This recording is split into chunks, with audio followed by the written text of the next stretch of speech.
दुर्गे मैया एक माँ और है जो हमारे आपका सबका भार सहन करती है, जो है पृथ्वी माता। व्यक्ति नाना प्रकार की जीवन यापन की अपना सारी व्यवस्थाएं करता है और पृथ्वी मैया सब कुछ सहते हैं। कहना है क्या, धरती हमारे माता लागे, बांस लगे सग भाई भाई, बांस लगे सग भाई।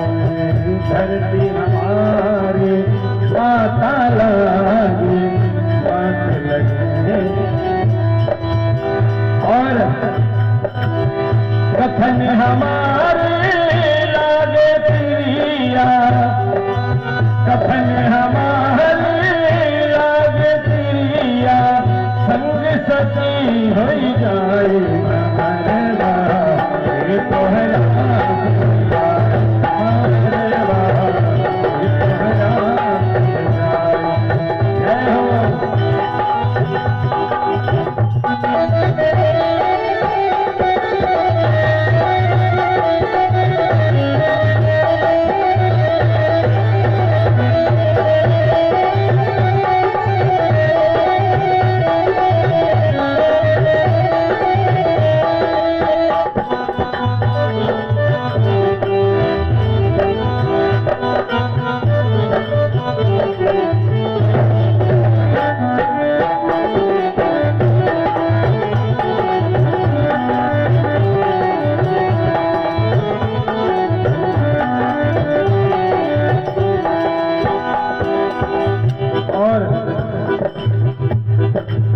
का भाव क्या है और भाई का भाव क्या है, जरा भजन के माध्यम से श्रवण करें।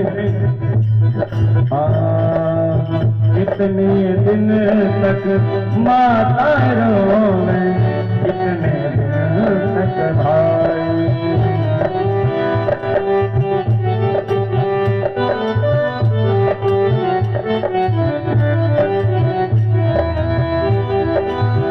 और जिसके संग हमारी आपकी शादी होती है ना, मंडप के नीचे 7 फेरे लिए जाते हैं।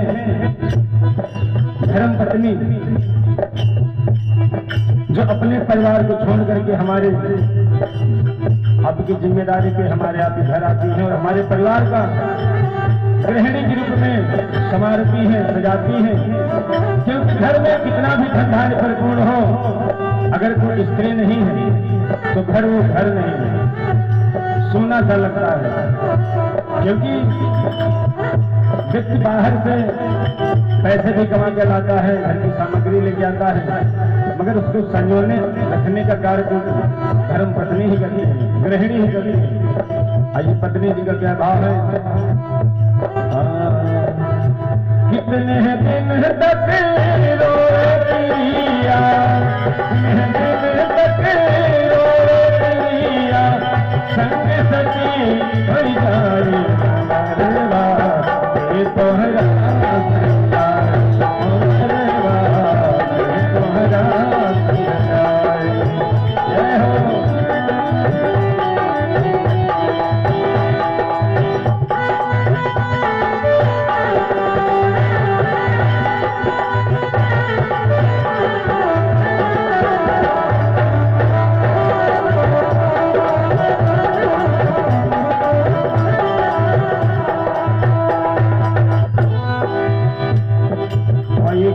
कवि का भाव क्या है, जरा ध्यान दीजिएगा। हो जन्म जन्म तक माता रोवे, क्योंकि माँ, अगर माँ की 4 बेटे हैं तो चारों बच्चों के बराबर ममता रहती है, चाहे वो बड़ा हो, चाहे छोटा हो या मंझिला हो, चाहे जो भी बच्चा हो। और भाई जब हिस्से बंटवारे का नंबर आता है ना, तो वही भाई बैरी बन जाता है। क्योंकि भाई 5 उंगली जो है 5 बराबर नहीं है। और अगर वही भाई कहीं मुसीबत में होता है ना, तो उस समय अपने भाई की याद आती है कि काश अगर आज मेरा भी साथ में भाई होता ना, तो ये दिन देखने को नहीं पड़ता। जन्म जन्म तक माता रोवे, गढ़ अवसर पर भाई रे भाई, गढ़ अवसर पर भाई। और पत्नी, अरे जिसने अपने पूरा परिवार, अपना खानदान सबको छोड़ करके हमारे आपके साथ में जीवन व्यतीत करती है, उनका क्या भाव है जरा ध्यान दीजिएगा।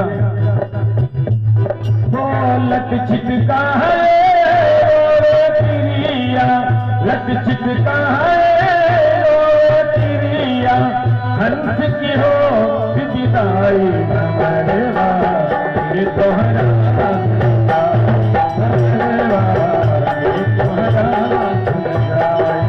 जय हो।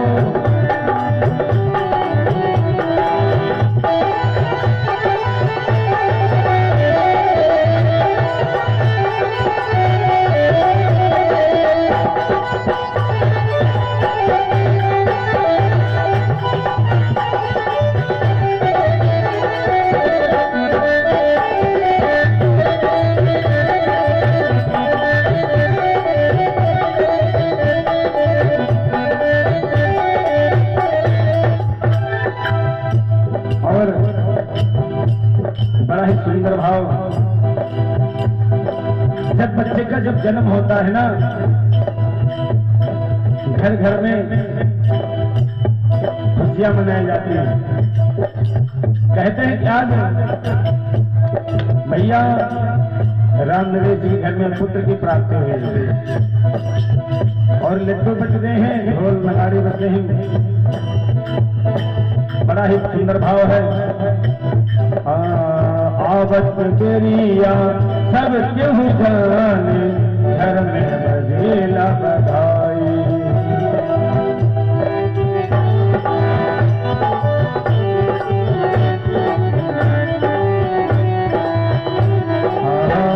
आवत तेरिया सब क्यों जाने, घर में बजेला बधाई।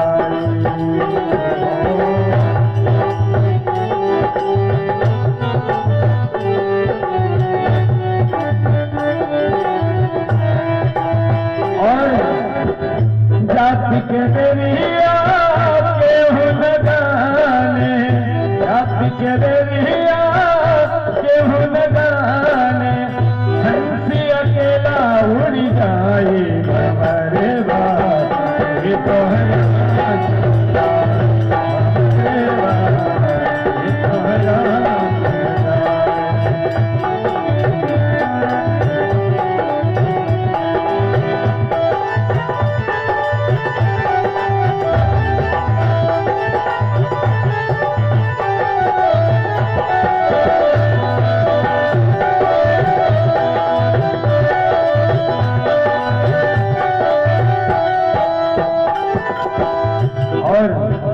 अंतिम भाव में कहना है, क्योंकि हर प्राणी के जीवन में 3 गुरु होते हैं। प्रथम गुरु हमारे आपके माता पिता, क्योंकि बच्चा जब जन्म लेता है ना, उसके बाद उसका मस्तिष्क कोरे कागज के समान होता है। माता पिता ही बताते हैं कि बेटा ये तुम्हारे चाचा हैं, ये तुम्हारी बुआ जी हैं, ये तुम्हारे ताऊ जी हैं, ये बाबा हैं, दादी हैं। रिश्तों का संबोधन उस बच्चे के मस्तिष्क में माता पिता ही बताते हैं। और वही बेटा जब बड़ा हो जाता है, जब स्कूल पढ़ने जाता है, विद्यालय को जाता है, आश्रम गुरुकुल को जब पढ़ने जाता है, तो हमारे आपके दूसरे गुरु होते हैं शिक्षा गुरु। शिक्षा के माध्यम से बच्चा बड़ा होकर के अपने माता पिता का नाम रोशन करता है। और जब वही बालक वृद्ध अवस्था में जब पहुंचता है, जब बड़ा हो जाता है, वृद्ध अवस्था, शादी ब्याह हो जाती है, और जब वृद्ध होता है, सबसे बड़ी विडंबना हमारे आपके संसार में क्या है? पूछो कि भैया आपने दीक्षा ली है? अरे महाराज जी भी क्यों परेशान हो? अरे भी मौज मस्ती करने का समय है। जब वृद्ध अवस्था आएगी ना, तब दीक्षा ली जाएगी। अरे जब प्रथमावस्था आ जाएगी, आप मुख से कहोगे राम तो जबान भी एक बार कांपेगी। एक लोटा जल अपने हाथ से नहीं उठाने में समर्थ रहेंगे आप। इसलिए बताया जाता है दीक्षा लेना अति आवश्यक होता है हर प्राणी को अपने जीवन में, क्योंकि दीक्षा जब तक हम आप नहीं लेते हैं, चाहे जो दान पुण्य कार्य करें, धर्म कार्य करें, उसका पूर्ण फल हमें आपको नहीं मिलता है। और अंतिम गुरु हमारे आपके होते हैं दीक्षा गुरु। गु का मतलब होता है अंधकार और रू का मतलब होता है प्रकाश। जो हमको आपको अंधकार से प्रकाश की तरफ ले जाएं, वही हमारे आपके असली गुरु होते हैं और वो भाव से पार लगाते हैं। अंतिम भाव में कहना है क्या, ध्यान दीजिएगा। नर तल